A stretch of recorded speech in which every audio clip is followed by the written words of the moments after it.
이혼을 생각하시는 분들 중에서는요, 우리끼리는 이혼 합의가 잘 돼서 변호사 도움 없이 협의 이혼을 잘 할 수 있다고 생각하시거나요, 자녀들을 생각해서 이혼 소송까지 하지는 않고 협의 이혼을 선택하시는 경우가 많은데요. 하지만 협의 이혼할 때 약속을 지키지 않았을 때의 법적 조치, 재산 분할 방법, 그리고 이에 대한 세금을 정확하게 알지 못한다고 하시면요, 협의 이혼을 하는 도중에 무산돼서 이혼 소송으로 처음부터 다시 시작하거나 협의 이혼을 다 했는데 상대방이 약속을 안 지키는 경우도 발생을 해요.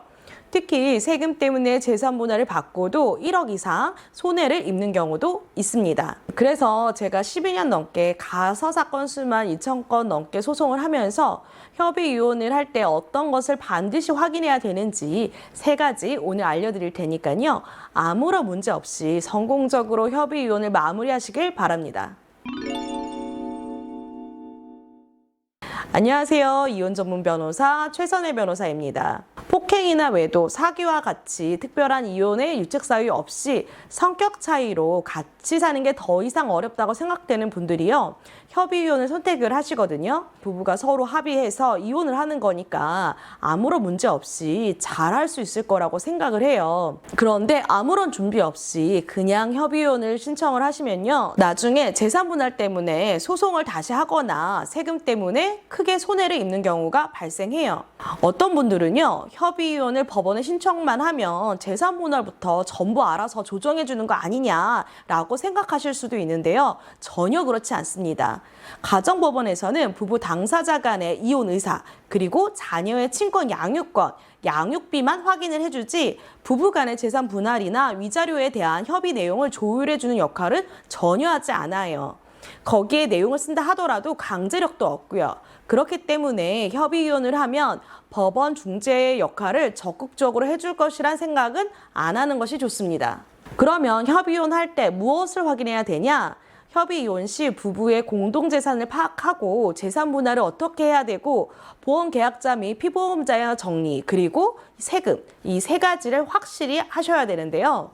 지금부터 어떻게 확인하셔야 되는지 하나하나 자세히 설명드릴 테니까 꼭 영상 확인해 주세요. 첫 번째는요, 부부의 재산 분할 방법 및 지급 시기입니다. 재산 분할에 대한 협의는 일단 했는데 그 구체적인 방법이나 지급 시기를 명확하게 하지 않은 경우가 있어요. 예를 들어서 공동 명의의 아파트를 한 사람 명의로 하거나, 반대로 부부 중 일방의 명의로 되어 있는 아파트를 상대방에게 재산 분할로 이전해 주기로 했다면 등기를 칠 수 있을 정도로 재산 분할 협의서를 미리 작성해 두시는 것이 중요합니다. 막연하게 아파트가 팔리고 매매 잔금을 받았을 때 지급한다, 이런 것도 좋지 않아요. 2년이든 3년이든 마지노선을 정해놓는 게 좋아요. 그리고 받아야 하는 금액을 근저당 설정 등을 해둬서 안정장치를 마련해두는 것도 좋고요. 아파트 명의자에 실제 거주하고 있다면 천천히 팔려고 하는 경우가 분명히 발생하거든요.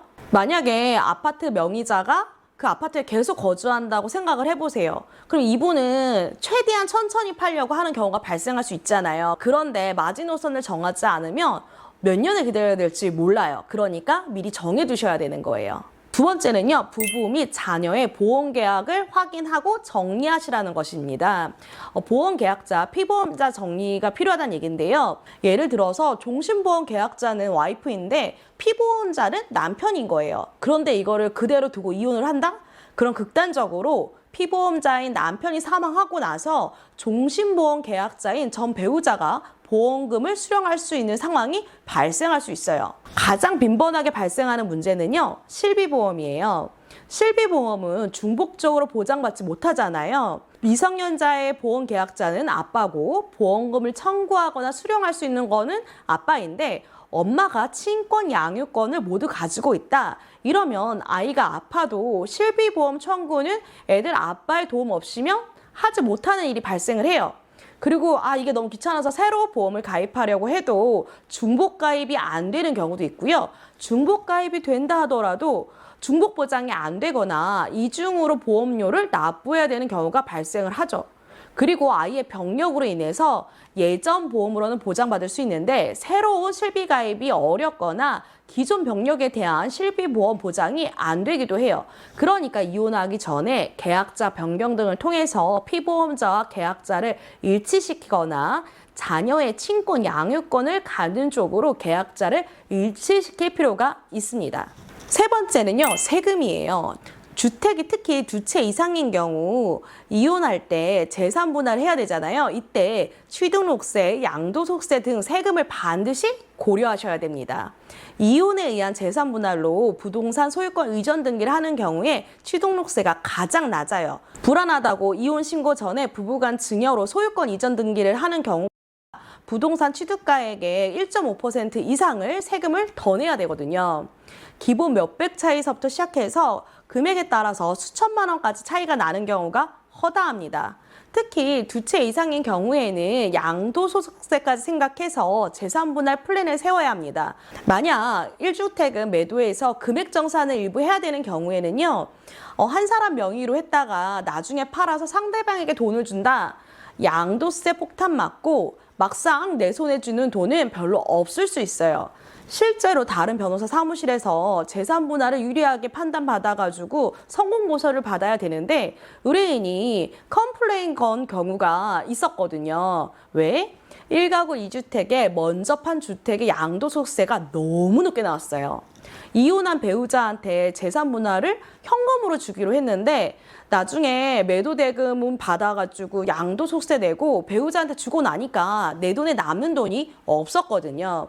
그러니까 2주택자 이상의 경우에는 변호사가 얼마나 세금을 아느냐에 따라서 내 손에 쥐는 돈이 달라질 수 있는 거예요.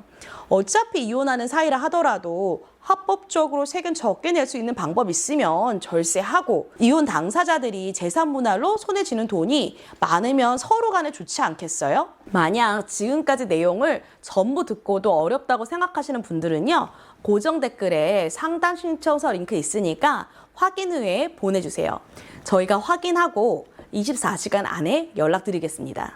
실제로 자산을 어느 정도 가지고 계신 분들이 아내랑 협의이혼을 하기 위해서 같이 찾아오신 경우가 있거든요. 협의이혼을 하더라도 나중에 재산 분할이랑 다른 것들이 문제되지 않도록 확실하게 하고 싶으셨던 거예요. 그래서 저희 사무실에서 재산분할 협의서부터 이에 따른 부동산 등기까지 전부 맡아서 진행을 했습니다. 이혼 신고일로부터 한 달 안에 말끔히 재산분할까지 문제없도록 마무리를 하시고 이제는 각자의 삶에 충실하면서 살고 계세요. 오늘은 협의이혼 시 반드시 확인해야 되는 3가지에 대해서 알려드렸는데요. 부부간에 서로 이혼에는 합의가 됐고 대략적으로 합의가 됐는데 소송하기에는 너무 자잘한 부분들이 협의가 안 된다, 이런 경우들이 있어요. 그렇다고 자녀들을 생각해서 치열하게 이혼 소송까지 하고 싶지는 않고요. 그리고 재산분할 컨설팅을 하다 보면 세금이나 상황을 고려했을 때 이혼 신고와 동시에 재산분할 협의가 힘든 경우가 나중에 분쟁이 생길 수 있더라고요. 이땐 나중에 문제가 생기면 또 소송을 해야 되는 경우가 발생을 해요. 이런 경우는 조정 이혼을 하는 걸 추천을 드려요. 변호사가 자잘한 부분에 대한 그 조율을 해드리기도 하고요. 조정을 하게 되면 조정위원이나 판사님들께서도 자잘한 부분에 대한 조율을 많이 도와주시거든요. 그리고 이 조정이 또 좋은 게 재판상 효력과 동일한 효력이 있습니다.